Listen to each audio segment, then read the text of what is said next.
L'obscurité s'installe tandis que l'Indichan tient la main hébétée de Sheningan. Désorienté par ce changement soudain, l'environnement se transforme en une illusion de courant bleu tourbillonnant et de poissons volants. L'Indichan perçoit la puissance de la technique. Comprenant que la magie des démons a gravement obscurci l'esprit de Sheningan, et activant son attribut spirituel avancé, l'Indichan est soulagé que son esprit soit protégé, sachant qu'il ne sera pas contrôlé par l'illusion. L'illusion aquatique se dissipe, révélant le démon renard à 9 queues dans la forêt recouverte de lianes. Elle est surprise que l'Indichan ait résisté à sa technique et se demande si son niveau biologique n'est que de niveau 9 ordinaire.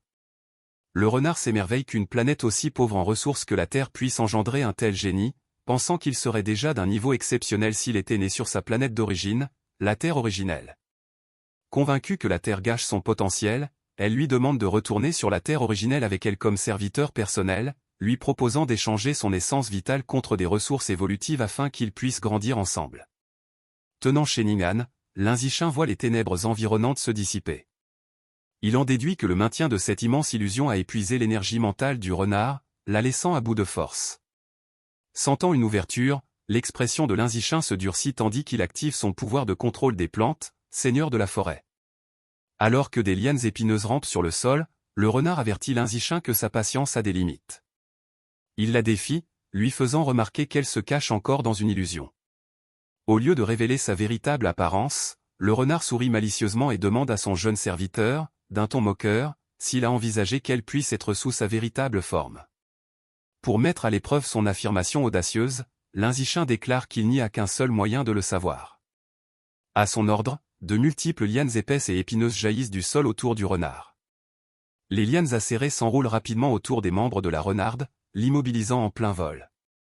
Elle pousse un cri de surprise, stupéfaite que l'Indichan puisse manipuler les lianes.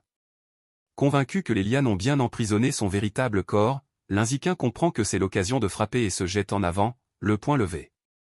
Il assène un coup de poing dévastateur à la tête du renard piégé, provoquant un impact colossal. Cependant, lorsque la poussière retombe, l'Indichan est complètement abasourdi et déconcerté par le résultat. Il constate que le renard a disparu sans une goutte de sang, ne laissant derrière lui qu'une immense queue blanche et touffue. Il en déduit qu'elle s'est tranché la queue pour s'échapper. Ramassant la queue, l'Indichan reçoit une notification du système lui demandant s'il souhaite la dévorer. Il se demande s'il peut absorber l'essence d'un membre détaché. Pendant ce temps, dans une grande salle du lointain royaume d'origine, le véritable démon renard à 9 queues est assis sur un lit enveloppé d'énergie rose, amusé par la scène. Avec un sourire malicieux, elle reconnaît que l'Indichan a brisé son illusion de niveau 3 et détruit son clone. Impressionnée par son potentiel, elle le déclare le réceptacle de cultivation parfait et jure de le faire sien. Ces intrigues sont interrompues par 2 servantes aux oreilles de renard qui lui apportent des nouvelles. Elle lui annonce que le plus jeune fils du roi de la nuit, un prodige d'une rare intelligence, s'est porté volontaire pour devenir son serviteur, laissant entendre qu'avec son aide, il pourrait évoluer en une créature légendaire. À leur grande surprise, la renarde rejette l'offre. Alors que ses servantes s'agenouillent, elle déclare avec arrogance qu'elle refuserait même le roi de la nuit en personne. Allongée sur son lit, elle ordonne à ses suivantes de rejeter tous les prétendants, affirmant avec assurance avoir déjà trouvé le candidat idéal sur Terre. De retour dans la forêt, l'Indichan dévore la queue, absorbant une trace de l'essence vitale du renard et débloquant 10% de son codex. La force de l'ennemi lui paraît étonnamment moyenne, ce qui le pousse à soupçonner qu'il vient d'affronter un clone. Le renard disparu, l'illusion se dissipe. L'Indichan atterrit sur l'herbe avec Shinkingan. Tandis que Limoyu et son équipe se libèrent de l'emprise mentale, il demande, perplexe, où est passée la fille renarde. S'approchant de son équipe et de leur instructeur, lui en rend, toujours aussi déconcerté, l'Indichan leur explique calmement qu'il a repoussé l'ennemi. Stupéfait, lui en rend lui demande comment il a fait. L'Indichan lui raconte alors une demi-vérité. Le corps du renard était fragile et le maintien des illusions épuisait son énergie mentale, l'affaiblissant suffisamment pour qu'il puisse la repousser. L'instructeur Lou accepte cette explication logique et le remercie d'avoir sauvé l'équipe. L'Indichan pousse un soupir de soulagement, heureux que son bluff ait réussi à dissimuler ses véritables capacités. Le calme est brisé par un rugissement assourdissant qui résonne dans les environs. D'immenses volées d'oiseaux fuient la forêt en panique tandis que l'équipe se demande nerveusement ce qui se passe. Pressentant le danger, Lind active sa capacité de perception céleste, scrutant au-delà des arbres géants pour identifier la menace qui approche. Ses yeux s'écarquillent de stupeur lorsqu'il aperçoit un mur d'eau colossal à l'horizon.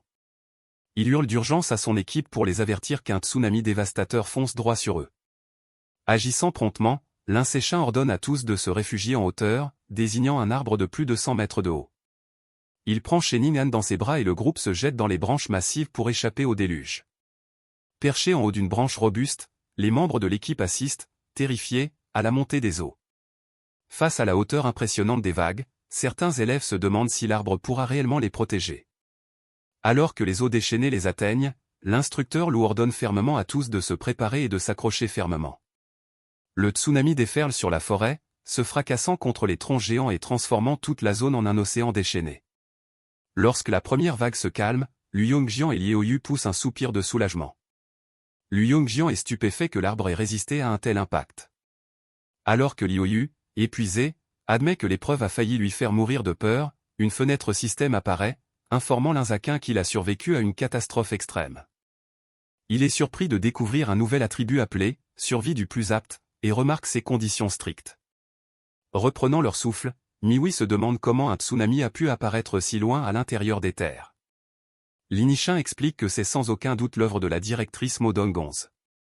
Il précise que cette dernière est engagée dans une lutte acharnée contre l'envoyé divin du culte du dieu des plantes pour les protéger, et qu'il est inquiet du déroulement du combat. Li Moyu sourit, rassurant le groupe. Il affirme que, puisque la directrice est une experte de niveau rare et puissante, dotée du gène du dragon des inondations, elle est quasiment invincible dans cet environnement aquatique. Soudain, la perception du danger de l'Insekin se déclenche, accompagnée d'une alerte intense. Paniqué, il sent une présence terrifiante approcher et crie à ses coéquipiers que l'ennemi fonce sur eux. Grâce à sa perception accrue, l'Inzikin lève les yeux et aperçoit l'envoyé divin masqué bondissant d'arbre en arbre, naviguant aisément au-dessus de la forêt inondée. Voyant le puissant ennemi se rapprocher, l'Indichin est pris d'une sueur froide, une réalisation horrifiante le saisissant. Si l'envoyé divin les traque, cela signifie que le principal Mon Dongji a été vaincu.